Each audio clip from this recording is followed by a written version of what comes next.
Welcome to the Kyle Olson Show. I'm glad you're with me on this Thanksgiving weekend. I hope you were able to spend some time with people you love and care about, despite what progressive governors tried to do to threaten those times. It's been a difficult year for many of us. School has been upended, kids' sports have been canceled or paused. Many people have been put out of work, either for months earlier this year or just again with the latest lockdown. It's not only taken a financial toll on many, but a mental toll as well. Thanksgiving and Christmas are times for us to gather, to celebrate, to be thankful. Instead, they're cast this year as times to avoid, to look at your family members in suspicion, wondering if they're going to make us sick. It's no way to live. Here to shine light in some of the darkness is Kurt VanNoord, Director of Men's Ministries at the Muskegon Rescue Mission. So, Kurt, first, tell me what you do. Happy Thanksgiving to you, Kyle. And I oversee our men's shelter, the Muskegon Rescue Mission. We're about proclaiming and demonstrating God's love to the less fortunate of West Michigan. And in that, what we do is we provide shelter for those who are homeless. We also have a food pantry provide for people who are in need. But most importantly, we exist to show God's love to everybody that comes through our doors. Now, Americans are, I think, a very generous people. And you and I talked a couple days ago, and you said that the Muskegon Rescue Mission basically put out a call for people to donate turkeys and Thanksgiving meals. What was the response to that? Oh, man, it was overwhelming. The community just, they showed up in huge ways. People are still even dropping off food items and turkeys and things like that. We were able to bless hundreds of people with a Thanksgiving meal. In fact, we gave out hundreds of meals that will turn into many people being part of that. If you even figure last year we gave over 800 meals away, and you figure 4 people to a meal, that's over 3,200 that were blessed with that. And so they've been amazing. We still get calls of how people can give and donate and support us. And it's especially in a difficult time, it actually brings incredible joy to see that people are not thinking of themselves and thinking of other people. And so that's been, like you were saying, in a dark time, which feels like a dark time, that's something we can rejoice in and be thankful for, is that people truly have a genuine goodness about themselves deep down in their hearts. I believe everybody does, and I don't think there's ever a bad person. I just think we make bad choices. And I think everybody's got goodness in them and wants to help somebody. And we've certainly been seeing that. So how has the Muskegon Rescue Mission been utilized this year? Wow. So obviously we're providing meals. We do a food pantry every Thursday morning from 9:30 to 10:30 in the morning. People can come. They show up with a photo ID. We've obviously had to social distance it and not do it as in person as we'd like. But if somebody has a need, then we provide them with a bag of groceries that hopefully can, sustain them till they can get more food and be able to do that.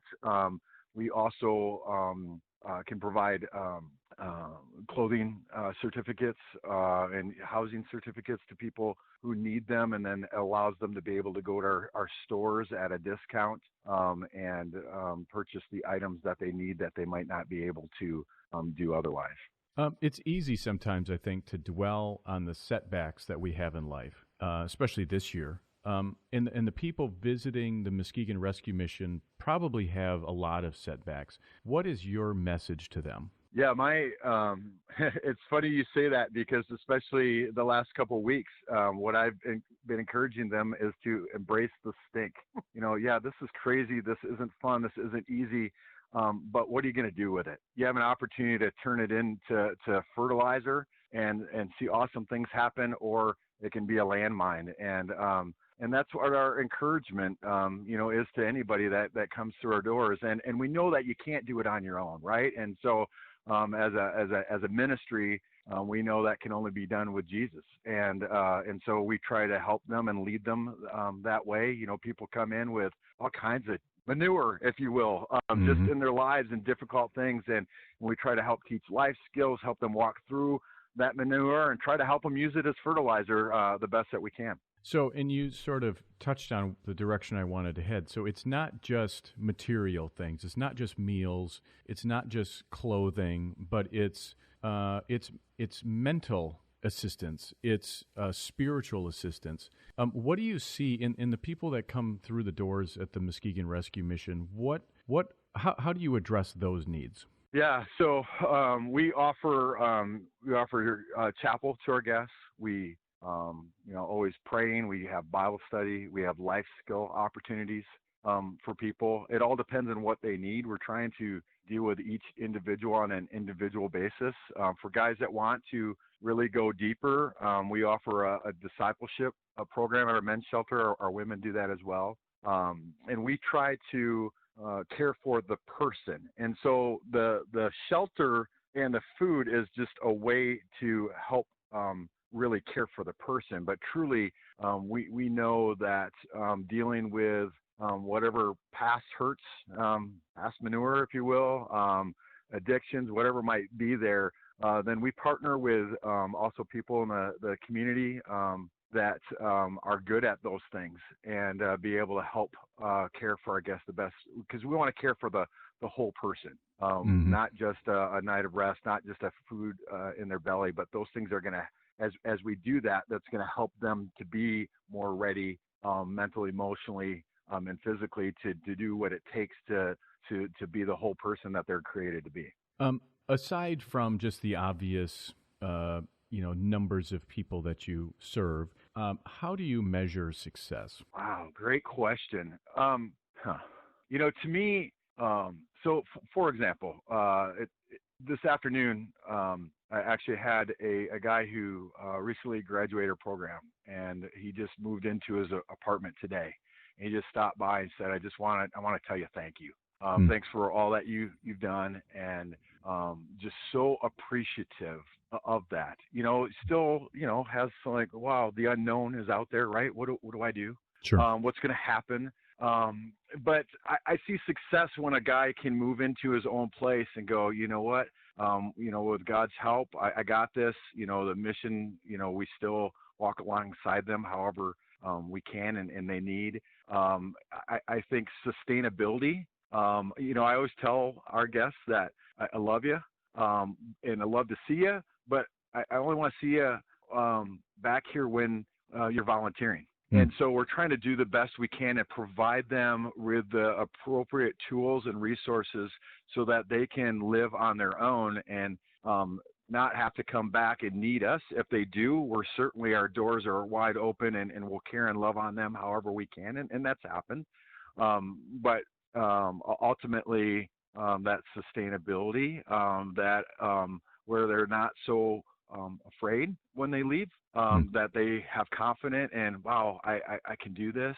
And there again, like I said, that's where the God factor is so important, because on their own they can't do it, but with in Scripture tells us that with God through Christ we can do all things through Christ who gives us strength, and so that's what we try to help them with. So how are donations used at the Muskegon Rescue Mission? Yeah, they're used to provide housing, a place of shelter for people to stay who don't have a place to stay. It's used to provide a hot meal. We provide 3 hot meals a day at both our men's shelter and our women and family shelter. And then also it's used to help us provide, clothing and housing stuff that people need. And then also is used for our food pantry. So it's primarily, I would say 3 things: to share the gospel, provide housing, and then provide food for people. Mm-hmm. Kurt VanNoord, Director of Men's Ministries at the Muskegon Rescue Mission. Thanks for joining me today. My pleasure. Thank you. This is the Kyle Olson Show. We'll be right back.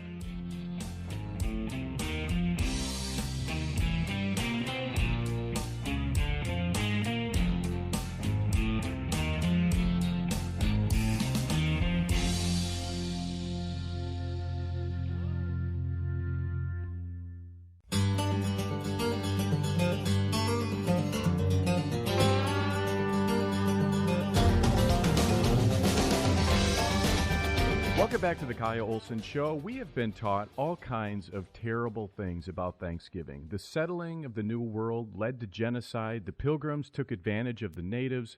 Thanksgiving is a time for mourning, and on and on and on. Here to set the record straight is Helen Raleigh. She wrote a great piece at the Federalist titled "Socialism Failed Miserably for the American Pilgrims, just like it does everywhere." So Helen, first of all, thanks for being here today. Happy Thanksgiving, Kyle. Thank you. And happy Thanksgiving to you and your family. The Pilgrims landed. How did they organize the new colony? Well, so many of us learned from at school that the Pilgrims they had a spiritual journey. They came here to escape religious persecution. What we didn't know, many of us didn't know, was that the Pilgrim actually organized their spiritual journey also as a commercial enterprise. So because back then it was very costly to travel from England to the New World, so and also the settlement cost money. So before the settlers left England, they actually contacted the investor. They raised money from the investor to cover their travel costs as well as the cost to set up a plantation. But investors demanded a return. So in exchange, they signed this very strict clause with the investors. So for the first 7 years, every settlers, within this group must live in a communal. They're not allowed to own private property. They're not allowed to own private businesses. So for the first 7 years, everybody shares everything, and their produce has to be shared with the investors back home in England as part of the payment. Only after the 7th year, then all the wealth the settlers accumulated has to be distributed equally between the settlers and the investors back home. So that was the agreement. So how did that work? It proved to be disaster. So as I mentioned in my piece, that because the people were not allowed to own their private land, were not allowed to own their private, property, and everybody had to contribute to this so-called commonwealth. It turns out people choose not to work very hard. Not everybody wanted to work hard. People who worked hard resented those people who didn't. And when the governors in the colony, William Bradford, when he wanted women to go also to help in the field, and some of them will claim, oh, they're too weak, they're sick, or some will claim that by making people work, William Bradford was exercising tyranny. So, and the first winter they suffered, and throughout the first 6 to 7 years during the colonization of the Plymouth, they always had a food shortage. There was just never enough food, even with the Indians' help. I did mention in my piece, we cannot erase the help from the Indians and help teach them how to plant and catch beavers, do all those other things. But still, with this communal economic and social structure, people refuse to work hard. Not everybody wants to pull the same weight, and so they experienced the poverty and hunger for the first 6 or 7 years. So this really is sort of the forerunner to Karl Marx, to socialism, communism, etc. So William Bradford wrote about this experience, and he basically, what was his assessment of that?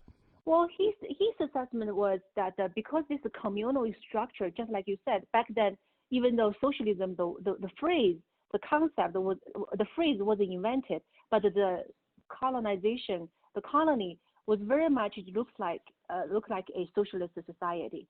So William Bradford recognized that without the private property, people have no incentive to work hard.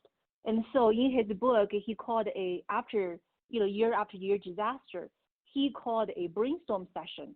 And basically he invited everybody to say, we need to figure out how to do this because this is not working. And by the way, after 7 years, they didn't produce enough to pay back the investors back in England. They have to contact the investors to restructure their debt.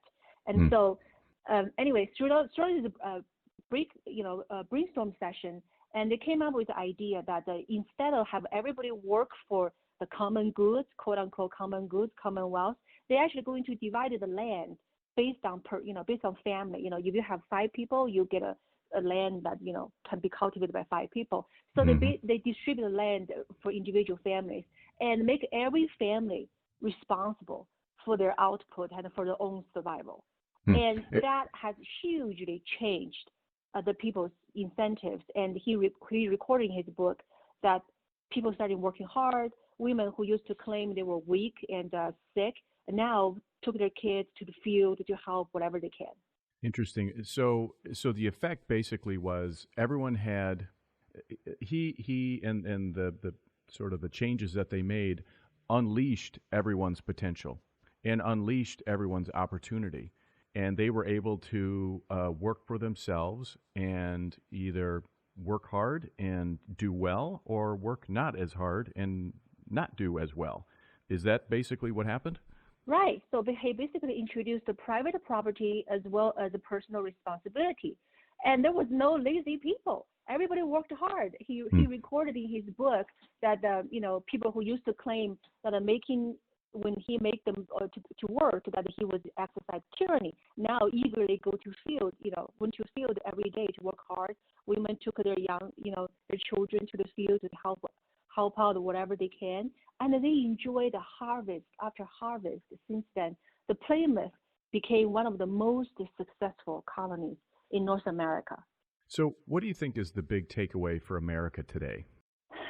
The big takeaway of America today, which I've seen, I talk about this over and over again in my book, in my writings, because I lived through socialism, that the socialism is incompatible with free people. It doesn't matter where it was tried. We tried in our own colony more than 200 years ago.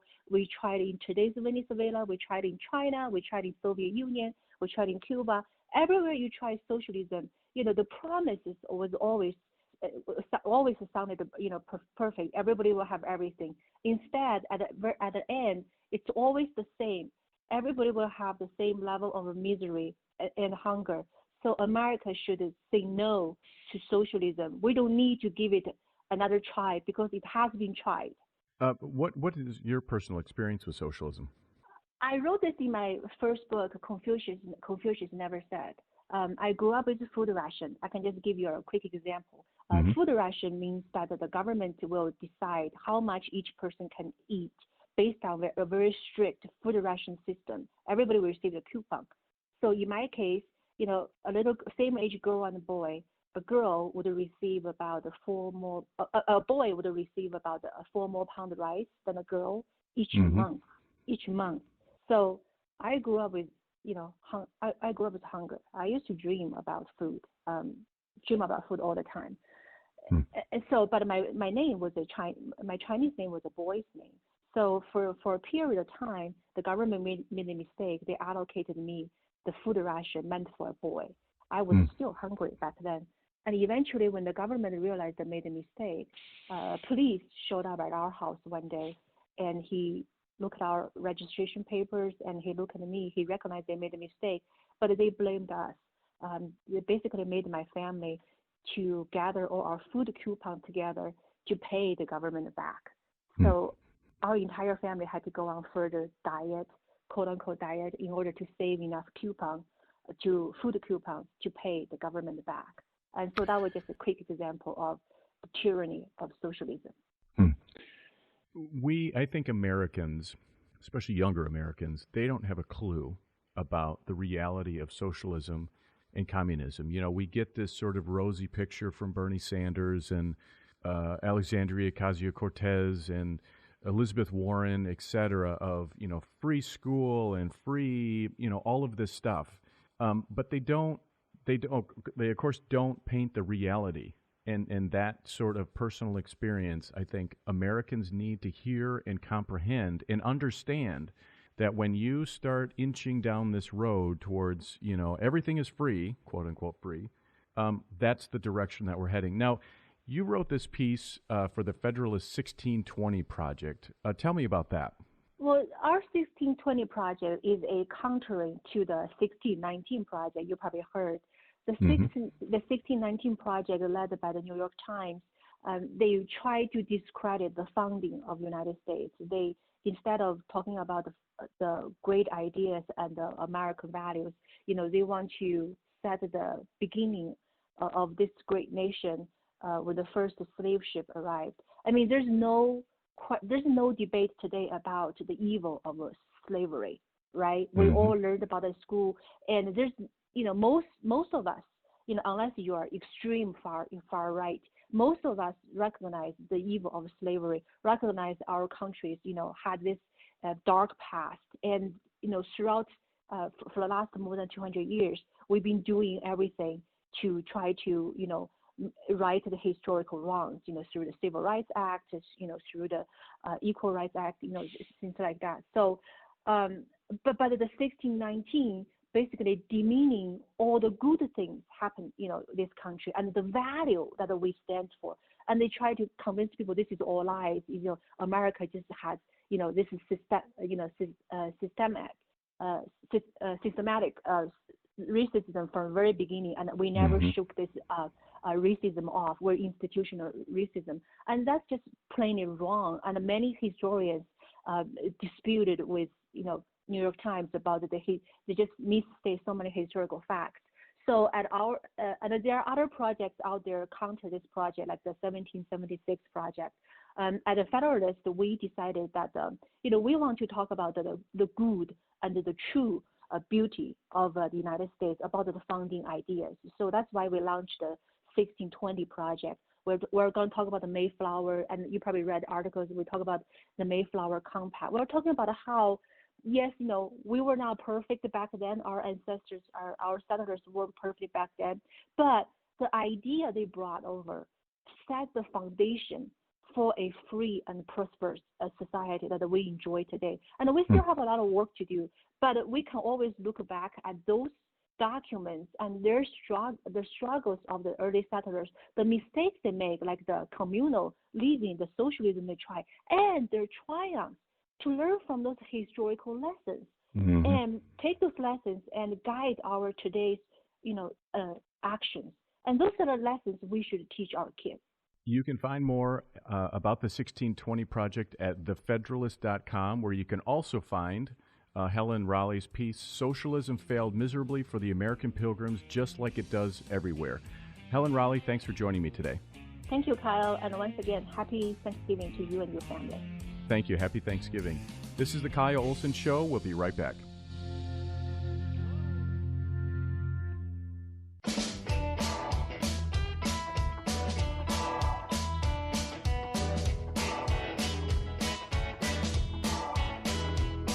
Welcome back to the Kyle Olson Show. An effort to impeach Governor Whitmer kicked off last week. I talked to State Representative Matt Maddock on last week's show. He's leading the charge. You can find that full episode on Parler. Well, this week, the Kalkaska County Commission put its stamp of approval on that. Joining me now to explain why is County Commissioner Dave Comai. So, Commissioner, why did the county board decide to endorse impeaching Governor Whitmer?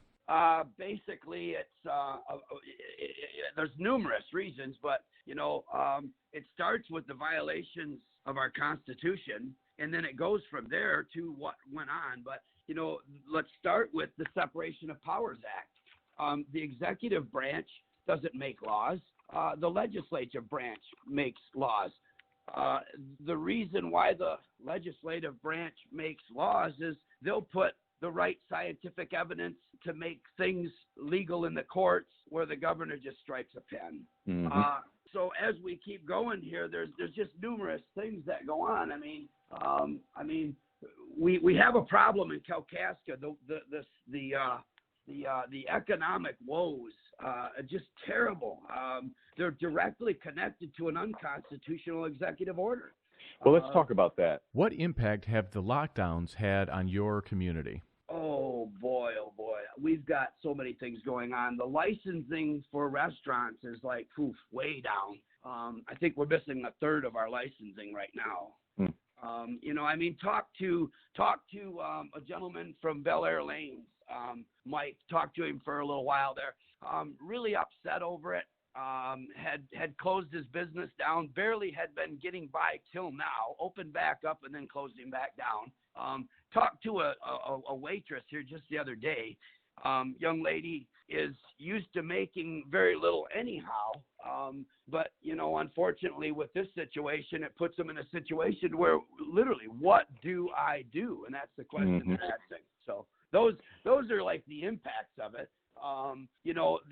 violations are plain. I mean, the Separation of Powers Act, okay, then it states right in our Constitution, it plainly states the legislature under Article 4, Section 51 shall pass suitable laws to protect and promote health, not our governor. So with that, we go on and on of why we're doing this. There's numerous. Well, and that's been one of the biggest complaints, I think, is in the legislative process, you have debate. You have both sides, it goes through committee, it takes testimony. You have both sides arguing with each other, which is a healthy thing to do.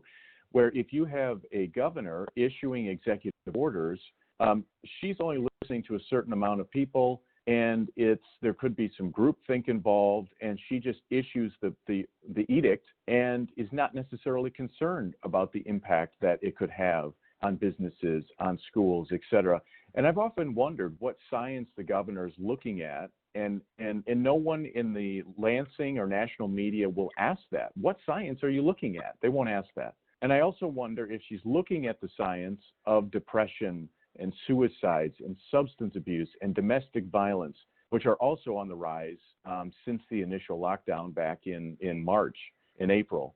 How are those issues affecting your county of 18,000? Well, basically it comes back down to the simple facts here that a declared state of emergency does not justify any violations of the U.S. Constitution. So we have to back up and go back to the fact that literally an unconstitutional order really can't even be given. I mean, and then it has no authority. So with that said, the people just need to, keep saying their facts to this situation, and then get the people to understand that our governor's executive branch is to represent us, not to dictate.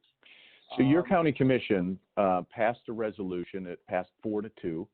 Basically endorsing this effort to impeach the governor. What message do you want that to send to the legislature? That our Constitution is here for this reason. We can plainly see the adverse effects of these illegal constitutional orders, executive orders from the governor. We can plainly see the representation from it. So I would like to make it clear that is in direct conflict with our Constitution, and that is why our Constitution is here, is to directly stop this kind of stuff. The problems we're having, if you get into the death rates, and I agree, even one life is too much to lose, but let's go to the death rates. We got a 0.03 in Michigan. We got a 0.02 in the United States. But let's go to like cigarette smokers are about a 16% of the actual death, not a point or 16%. Let's go to something even more that everybody knows about, malpractice. I'm not talking go to the doctor and then somebody passes away. No, I'm talking about something went drastically wrong. That number's 9.5%. Cancer kills just a crazy number. We've got cancer at 21.1%. We've got heart rate at basically 23.1%. These numbers are huge, okay? We didn't shut our government down for that. We didn't shut our world down. We didn't shut our businesses down for that. And then so a 0.03, just these numbers need to be brought out. And I don't want anybody to take my word for it. These numbers are all given by the health department, and you can get them every single day if you want them, but at least look at them, because you'll see that the flu rate went to almost none here this year for some reason. Numerous things are going on that we're not getting the full spectrum of.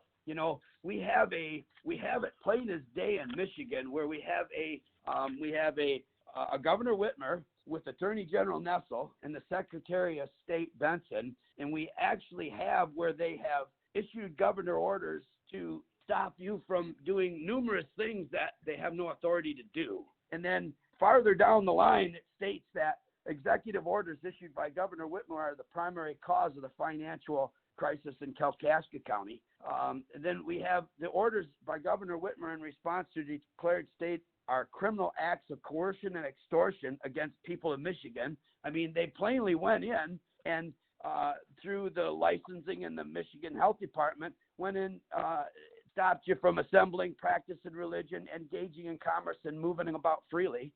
They actually went in and did engage in fining, penalizing, and revoking the license of businesses for failure to obey and enforce the unconstitutional executive orders. So you brought this up to the county commission. What was the feedback from the community? Wow, huge. I got numerous calls from people in other areas. I'm not doubting that Mrs. Whitmer is a very nice young lady. I'm not doubting that she is all of these things. But I don't care who you are. You cannot step on my Constitution, period. And Right. That's the way everybody should be about this. But a lot of people were saying, well, she did it in the name to save you. But my point is a violation of the Constitution, you have no right to tell me you have to. If you want to recommend it, we would probably listen if she had good advice, but you cannot dictate it, period. So what you're saying, what I'm hearing you say, is that you had people respond, but they were in support of the governor. I had 157 people that I had talked to in support of this, and was in, these are businesses, these are people in my community. Unfortunately, a lot of the people who I'm telling you about, the 25, some of them weren't even from our area. One young lady gave me a hard time about calling Governor Whitmer a young lady. I'm not lying, sir. I'll give you that email if you'd like to see it. Well, okay. So what you're telling me is you had 157 people contact you in support of the resolution calling for the impeachment of the governor, and you had 25 people saying no.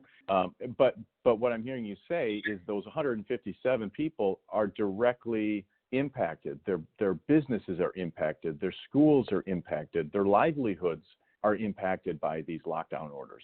Yeah, these are people right here in my district, right here in my community that I'm talking about. And I'm saying that 25 of the others, 27 there was, I think, of the 27, I don't even know how many of them were from my area. Interesting. Well, two or three only that I know of. Sure. Interesting. Well, I give you a lot of credit because I think that there is a lot of pent-up frustration amongst business owners, amongst parents who have kids home from school, all kinds of people in Michigan. And so I give you a lot of credit for standing up and speaking out.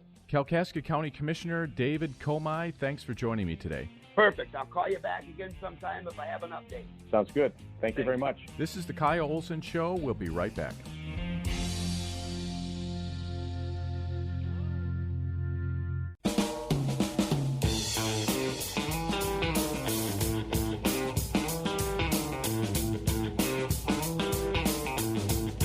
Welcome back to the Kyle Olson Show. The coronavirus has provided the opportunity for progressives to try to fundamentally transform the way we do things.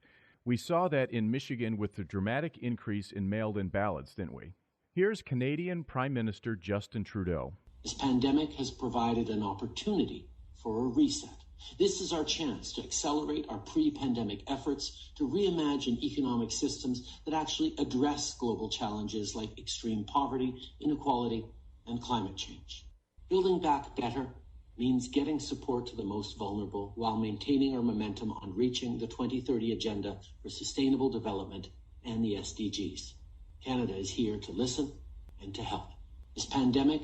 Joining me now is James Delingpole, God Emperor of Breitbart London. He hosts the Delingpod podcast, and you can find him at delingpoleworld.com in addition to Breitbart. So, James, we heard Trudeau say, quote-unquote, reset. He later referred to criticism of using that word as a conspiracy theory. But what is the great reset progressives are hoping to achieve?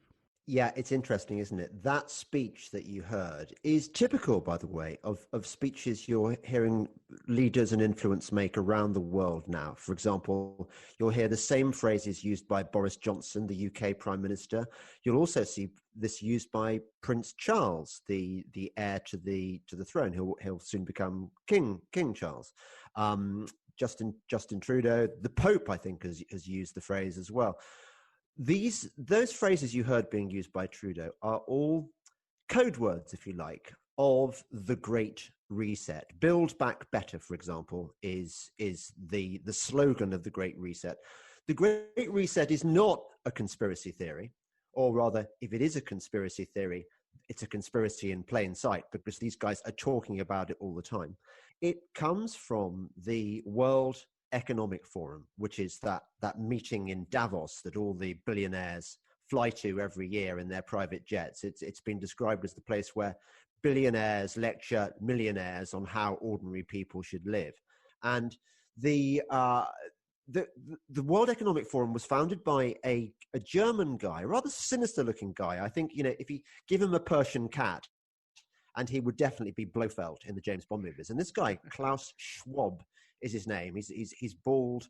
He's got this sinister. Well, maybe all German accents are sinister. I don't want to malign an entire nation, but he does sound a bit creepy.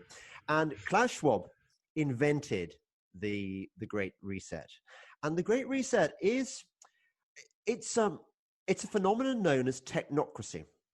And the short version of technocracy, it is a globalist takeover in which the world is going to be run in the future, according to this new world order these guys have got planned, by a technocratic elite. In other words, some scientists, engineers.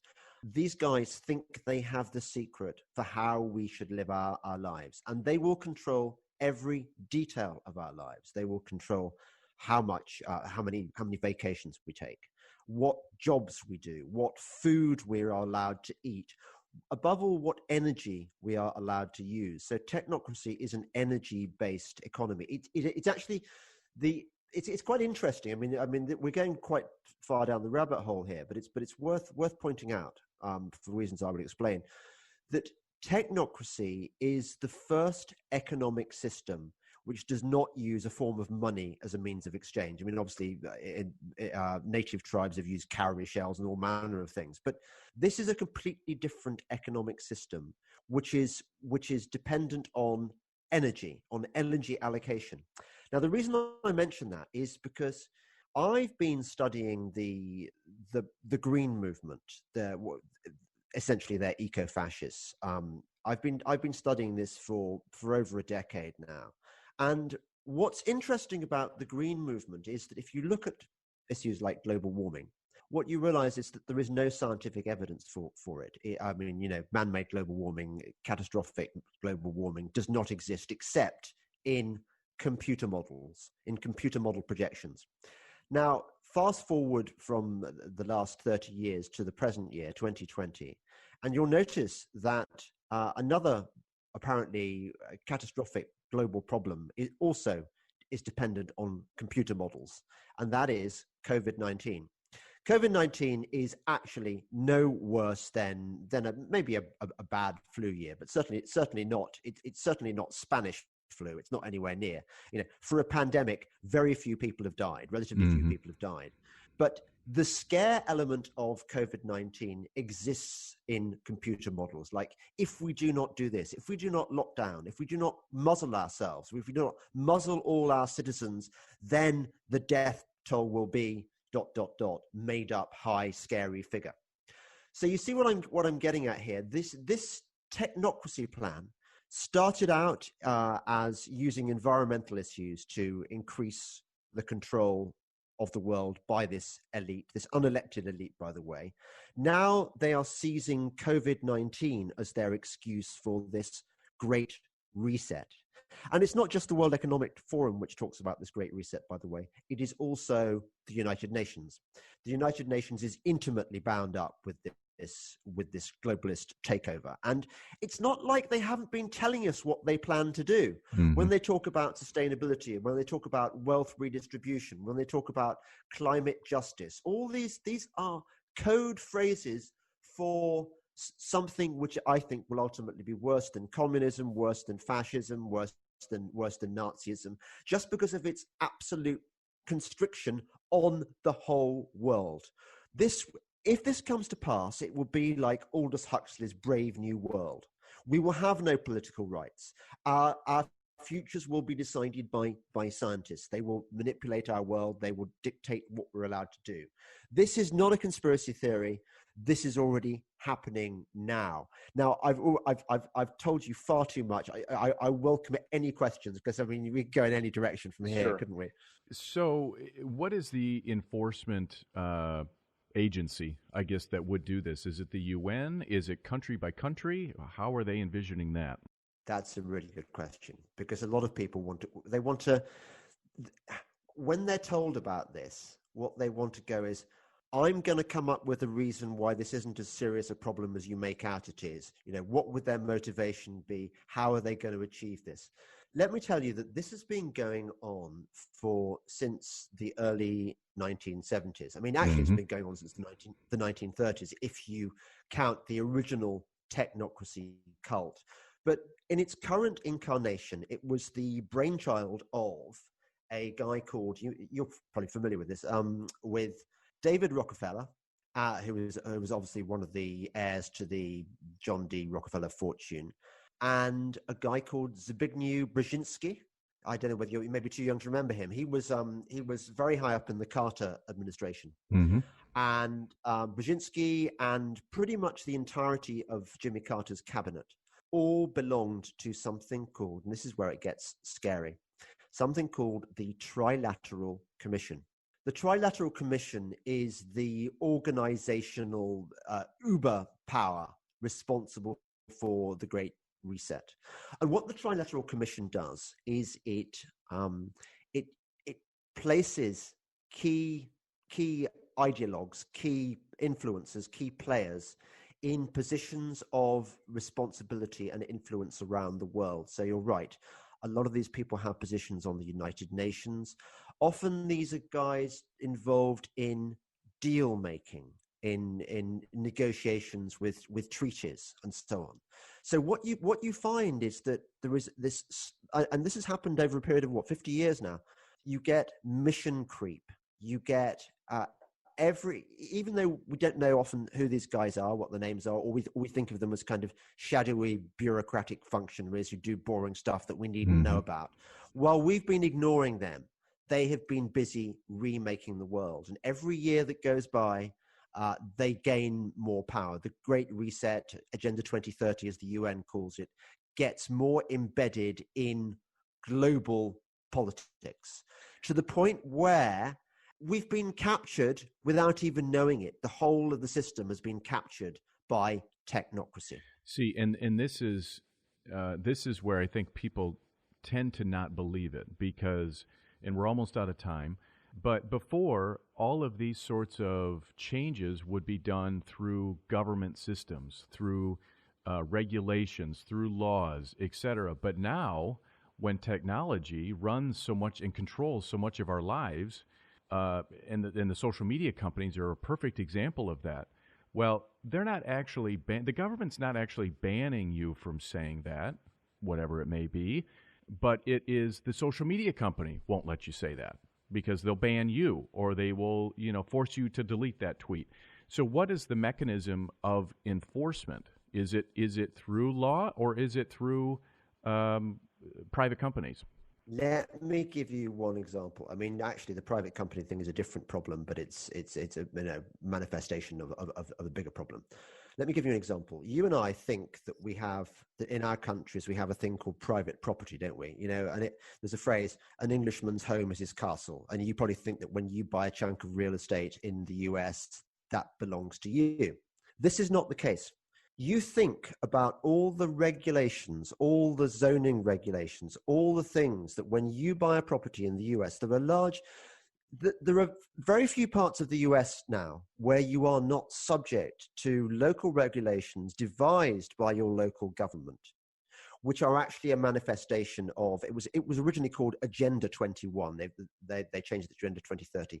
Things like on land use, on how you, everything from the kind of energy you're allowed to use to power your home, all these regulations. You think that you are free, that you are a free citizen, and you are not. Your life is increasingly strained by all manner of regulations, which you kind of think, yeah, that's a bit annoying, but it's more than annoying. It's actually part of their master plan.